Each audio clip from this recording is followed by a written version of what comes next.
చేసుకోండి ఫ్రెండ్స్. నేను పెట్టిన ప్రతి వీడియో మీకు నోటిఫికేషన్ వస్తుంది. ఇక వీడియోలోకి వెళ్ళిపోదాం. జాకెట్టులోని నానమ్మ కథ.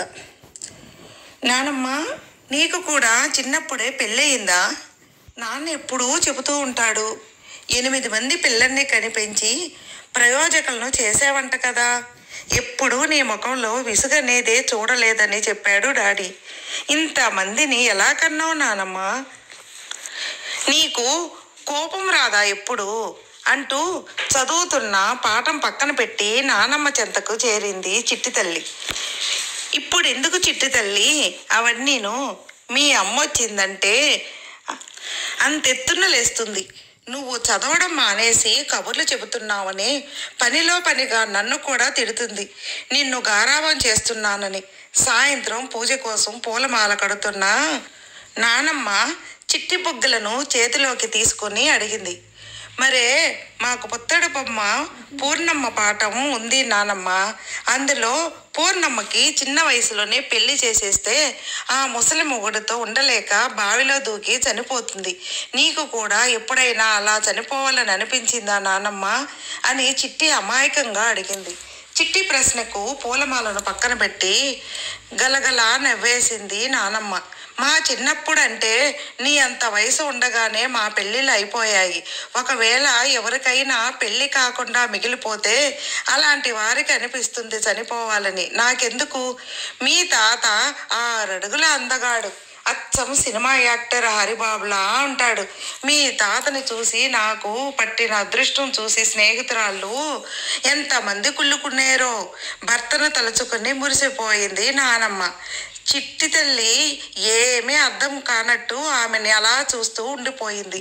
మల్లెపువ్వు లాంటి తెల్లటి గౌనులో అందాల చందమామలాగా ముద్దుగా ఉన్న చిట్టిని దగ్గరగా కూర్చోబెట్టుకుంది నానమ్మ.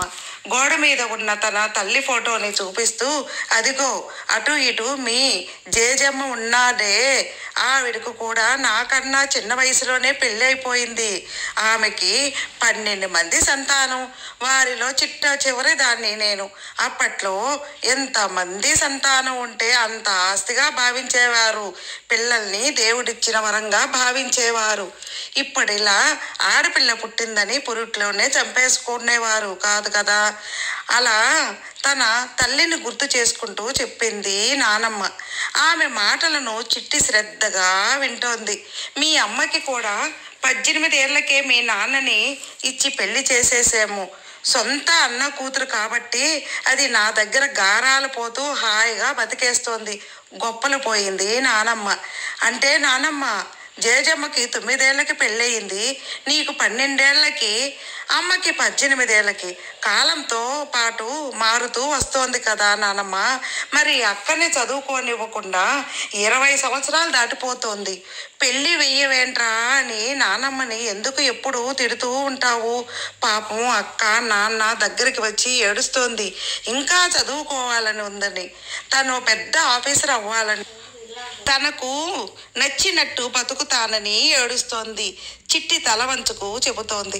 కాలంతో పాటు మనం కూడా మారాలి కదా నాన్నమ్మ, మెల్లిగా చెప్పింది చిట్టి. వేలిడంత లేవు, నీకేం తెలుస్తుంది? ఎవరు నేర్పించారే నీకు ఈ మాటలు?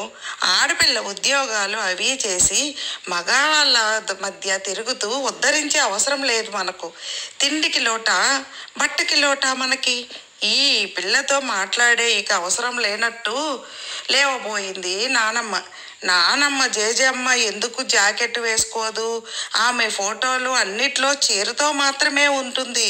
గోడ మీద ఉన్న తల్లి గారి ఫోటో చూస్తూ నానమ్మ ఫోటో చూస్తూ చిట్టి నానమ్మని అడిగింది. చిట్టి చూడటానికి చిట్టిగా ఉంటుంది కానీ మహా చురుకైనది. ఎవరితో ఎలా మాట్లాడాలి, ఎవరిని ఎలా కూర్చోబెట్టాలి బాగా తెలుసు చిట్టికి.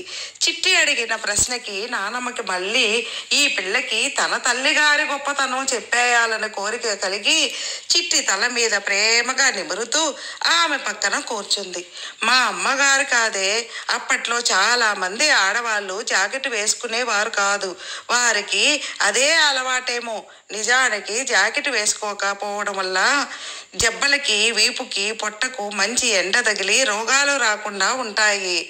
సన్ బాత్ అంటారు కదా, ఇదే మన పూర్వీకులు మన వస్త్రాధారంతోనే సూర్యుడి కిరణాలు శరీరం మీద పడేట్టు చేశారు. మన చీరకట్టులో ఇంతటి ఆరోగ్య రహస్యం ఉంది అని నానమ్మ చెప్పింది. మరి నానమ్మ జేజమ్మకి ఎప్పుడు సిగ్గు అనిపించలేదా? నువ్వు ఎప్పుడు జేజమ్మను తిట్టలేదా? జాకెట్ వేసుకోమని చెప్పలేదా అని మరలా చిట్టి నానమ్మని అడిగింది. ఎందుకు తిట్టడం, ఎందుకు చెప్పడమే తల్లి, అప్పట్లో అందరూ వేసుకునేదే కదా. మా టైంలో లంగా జాకెట్ వేసుకునేవారు, వారి సమయంలో అలా అంతే. అమ్మ చెప్పింది పంజాబీ డ్రెస్ వేసుకుంటే అమ్మని కాలేజీకి రానివ్వలేదట, చీర కట్టుకొని రావాలంట కదా. అవునే, అప్పట్లో ఒకరు ఇద్దరు పంజాబీ డ్రెస్సులు వేసుకునేవారు, వారిని కూడా అందరూ వింతగా చూసేవారు. ఇప్పుడు అందరూ వేసుకుంటున్నారు. మరి నువ్వు అక్కని జీన్స్ ప్యాంటు బదులు చక్కగా పంజాబీ డ్రెస్ వేసుకోమని చెప్పావుగా అంటే నీ కాలంలో కుసంస్కారంగా అనిపించింది, మా కాలంలో వచ్చేసరికి సంస్కారవంతమైన బట్టలుగా మారిపోయిందా నానమ్మ అని చిట్టి అమాయకంగా అడిగింది. ఆమె కళ్ళల్లో ఎక్కడ నిరసన లేదు, కేవలం తెలుసుకోవాలనే జిజ్ఞాస మాత్రమే ఉంది. అప్పుడు నానమ్మ ఏం చెప్పాలో పాలుపోక, ఇప్పుడు ఎందుకు చిట్టి తల్లి ఉపయోగం లేని మాటలు, నాకు పూజ చేసుకునే సమయం అయ్యింది, నేను వెళ్ళి లలితా సహస్రనామం చదువుకోవాలి, నువ్వు నీ పూర్ణమ్మ చదువుకో అని చెప్పి మెల్లగా అడుగులో అడుగు వేసుకుంటూ పూజ గది వైపు నడిచింది నానమ్మ. చిట్టి కూడా ఇదేం మాట్లాడకుండా హోంవర్క్ చేసే పనిలో పడింది.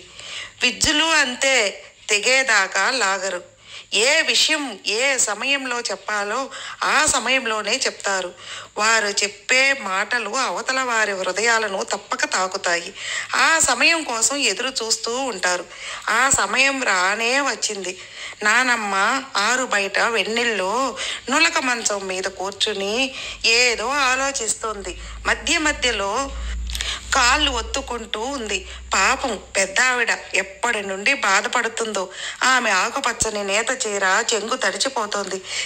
చిట్టి ఆమె చెంతకు చేరి ఆమె భుజం మీద తలవాల్చి, అత్తమ్మ గుర్తుకు వచ్చిందా నానమ్మ అని అడిగింది.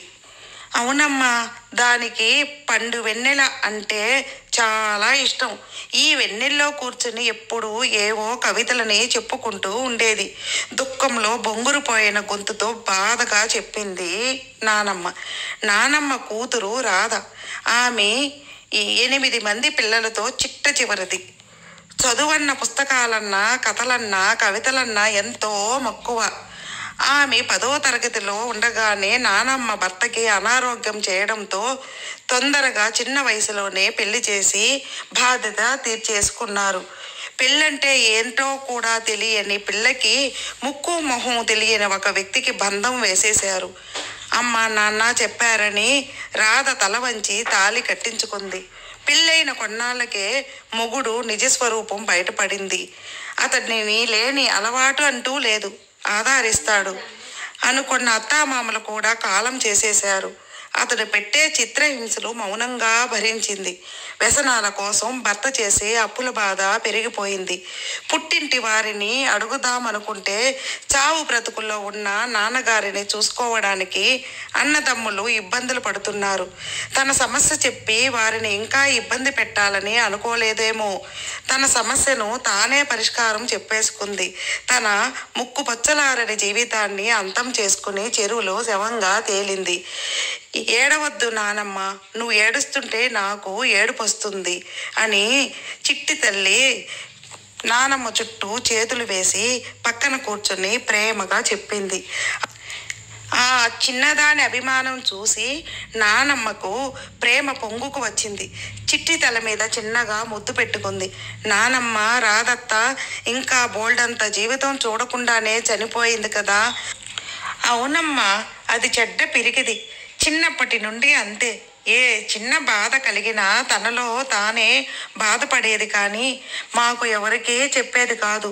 అచ్చం అక్కలానే కదా.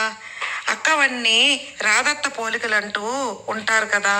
అవునమ్మా, మీ అక్కకి చూస్తే నాకు రాధే గుర్తుకు వస్తుంది అని చెప్పింది నానమ్మ. మరి అక్క జీవితం కూడా రాధత్తలాగా మారకుండా ఉండాలంటే మనమే అక్కకి సహాయం చేయాలి కదా నానమ్మ. అక్క బాగా చదువుకొని తన కాళ్ళ మీద తాను నిలబడాలి. తనకు నచ్చిన వ్యక్తిని తాను పెళ్లి చేసుకుని తన జీవితం తనకు నచ్చినట్లు బతకాలి కదా నానమ్మ. అంతేకాని నువ్వు అక్క పెళ్లి చూడలేమేమో అనే అనుమానంతో నీకోసం తెలిసి తెలియని వయసులో అక్క పెళ్లి చేసేసి అక్కను మరో రాధత్తలా చచ్చిపోమంటావా నానమ్మ? చిట్టి మాటలు నానమ్మకి గుండెల్లో ఎక్కడో గుచ్చుకోగా తన రాధ చావుకి కూడా తన తప్పు ఏమైనా ఉందా అనే ఆలోచనలో పడింది నానమ్మ. రాధలా అగచాట్లు పడుతూ తను చాలించుకున్న తమలో సత్తా ఉన్న అవకాశం లేక అనుక్షణం వేరే వారి మీద ఆధారపడి జీవితాన్ని లాగిస్తున్న తరుణీమణులకు ఈ కథ అంకితం. మనం సమానమని అంశం చాలా బాగుంది. అయితే వివక్ష అనేది స్త్రీ పురుషుల మధ్యలోనే స్త్రీ జీవన విధానం పట్ల కూడా ఇదే విధంగా వివక్ష ఉంది. అడుగడుగున ఆమె జీవన శైలిని అదుపు చేయడానికి చేతులు వస్తూనే ఉన్నాయి. వాటికి సమాధానం చెప్పాలి అని అనిపించింది. అందుకే ఇలా మీకు వీడియోగా చెప్పగలిసినాను. ఫ్రెండ్స్, మీకు ఈ వీడియో నచ్చితే లైక్ చేయండి, మీ ఫ్రెండ్స్కి షేర్ చేయండి. సబ్స్క్రైబ్ చేసుకోని వాళ్ళు ఉంటే సబ్స్క్రైబ్ చేసుకోండి ఫ్రెండ్స్. నేను పెట్టిన ప్రతి వీడియో మీకు నోటిఫికేషన్లో వస్తుంది. మీ అభిప్రాయాన్ని కామెంట్లో మెసేజ్ చేయండి. ఓం నమః శివాయ నమః.